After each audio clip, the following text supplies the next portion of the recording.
Hey, fourth grade. So here we are, another week of this remote learning. This is the challenge that I've got for you. I spent this morning just kind of making this little thing, got my son's old Legos out, right? Just took about 15 or so different Legos, and I just made something kind of random that isn't supposed to represent anything at all. And then what I did is I went on to Tinkercad, and I tried to recreate that. So you can kind of see here in the background, here's my model, right? And then here's my Tinkercad model right here. So that's going to be your challenge for you this week is, can you just build something random? It doesn't have to be anything specific. And you don't have to use really complicated bricks. The most complicated brick I used was these ramps. So can you grab about 15, 20, if you want to challenge yourself, grab a few more bricks and then go ahead and make something. I'm going to take a second here and we'll go on to the computer. I'll give you some tips and tricks about what you can do to help with this. But be creative, have fun, and let me see what you come up with when you're all done. Okay, so here I am in Tinkercad. If you don't remember what your login information is, I didn't bring it home with me. I didn't think to. Go ahead and just create a brand new account. Remember to come up with a username and password that you can remember. You might want to write it down yourself so that you can access it later. If you say that you're at least 21, you won't have to get mom and dad's permission. So just go ahead and make sure that you do that and create your account. Now you can see here is the this is the Lego model that I did before. Okay, basically what you're going to want to do is you're going to want to click on Create a New Design. And once you're in here, the easiest thing that I found is to create a demo brick or just a brick that you can use all the time. I based my brick on the box, so I brought the first box out like this and just put it over to the side, and you can actually move it all the way over. It doesn't have to be in this works plane here. And then what I did is I brought a second box over and I connected it. Okay. Now if I hold on the right mouse button, I can rotate around so that I can see this. And if I wheel up, excuse me, allergies.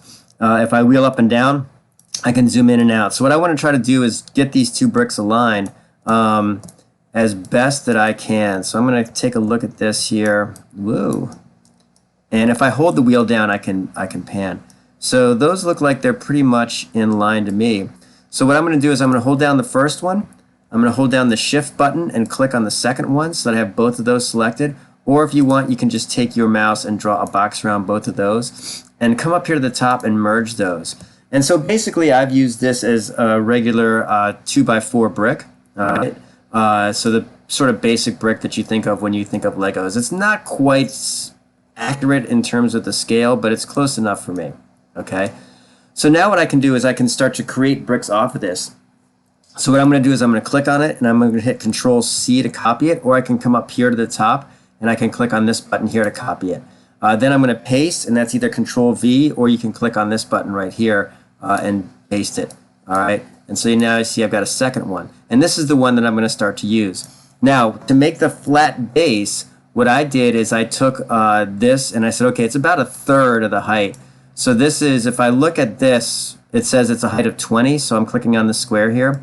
So if I drag it down to 10, that's about half. So I should, take it down to about 6'5", somewhere around there, okay? And then it's the same thing. My base was 8x8, so I just took this shape, Control C to copy, Control V to paste. Here's my second one, and I connect it like that. Control V to paste. I got another one like that, okay, and Control V to paste. So I kind of line up my 4 in a row like that. All right.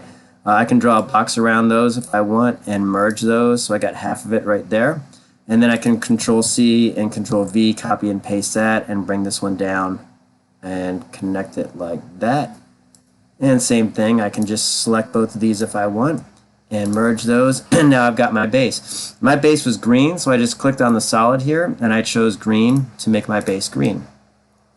Now what I can do is I can move this sort of in the middle of wherever I want, okay?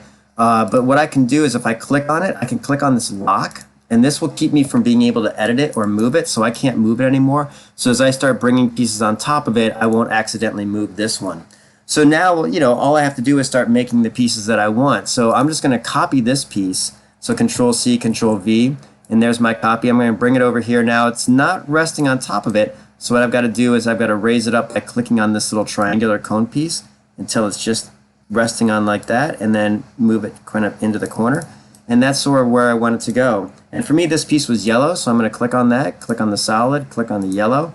All right, and there it is. So I got my first piece in place. I then had an orange square, a 2x2 right here. So I'm just going to bring my box back out and bring this into position, raise this up a little bit, and move it so that it's connecting like that. And this one was orange, so I'm going to click on this and click on orange. Okay, and then I had a ramp piece right here. Now, I don't expect this to be perfect, so the easiest thing to do is actually come down to the wedge and bring the wedge out. Now, my ramp was yellow, so I'm going to switch this to a yellow. And you can see that my ramp is facing the wrong way. So what I'm going to do is I'm going to click on it, and I can click on these little axes here to rotate stuff. So I'm just going to rotate this 180 degrees. So I'm looking at that number until it says 180, right? And right there. Okay? So now what I can do is I can raise this up onto my platform and move it over, just like that. I need to actually bring it down a little bit. Okay, until you get it into place. And so there I have, well, it's not quite in place, not quite in the right spot. Neither is this one. So I need to move this one over, right? Until you get everything kind of the way you want it. Okay, so you probably do have to rotate your camera around from time to time to get it right. You can see still not quite there. I didn't rotate my camera. All right. And there. And bring this one down a little bit. It's a little bit higher. Okay. So, starting to slowly get the feel of what that is. Again, as I rotate my camera around, I'm just seeing some little errors, so I can go in and fix them. And that looks like I finally got the orange piece. And now I can back this up just a little bit, and I've got that piece there. Okay?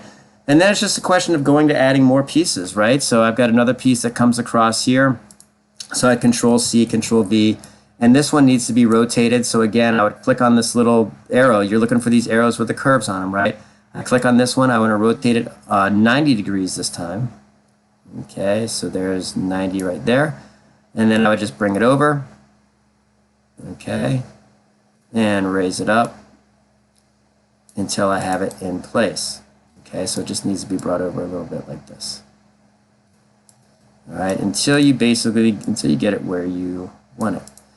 All right, and then again, I would need to move this over just a little bit this way. Now, if I wanted to stack this piece on top here, and oh, by the way, this piece here was blue. Okay, so I'll switch that over to a blue. If I wanted to start stacking pieces on top, again, I'd copy and paste this piece, bring it over here. I need to rotate it so that it is 90 degrees, just like that. And then I just raise it up even higher and then pull it over back into place, like so. Okay? So I can keep kind of tweaking these just a little bit until I get it the place I want. Again, if I right-click with my mouse, I can kind of rotate around here until I can get the correct view and make sure that everything looks right. So you can see as I keep moving this, I'm constantly kind of having to fiddle with it until I get it into place. And then once you get it into place, you might want to go ahead and hit that lock button, okay, which is just this button right here. Lock it into place, then I can't move it. All right? So that's the basics of how you want to go about doing this. You can, if you want, come over to the Lego button, just see how you're doing. So I click on the Lego button, and you can see this is sort of how it's interpreted what I've been doing, which is not quite as accurate as I would like. But it is what it is. I'm going to click on these 9 dots right here and get back into my view. If you have an opportunity, take a picture of yourself holding up your Lego piece in front of your computer screen so I can see both your Lego and your computer-generated image of it. And if you want to put your face in that, I'm going to put it up on the website so people can see it. That would be amazing. Otherwise, everybody stay healthy, stay safe, and hopefully we'll see you soon.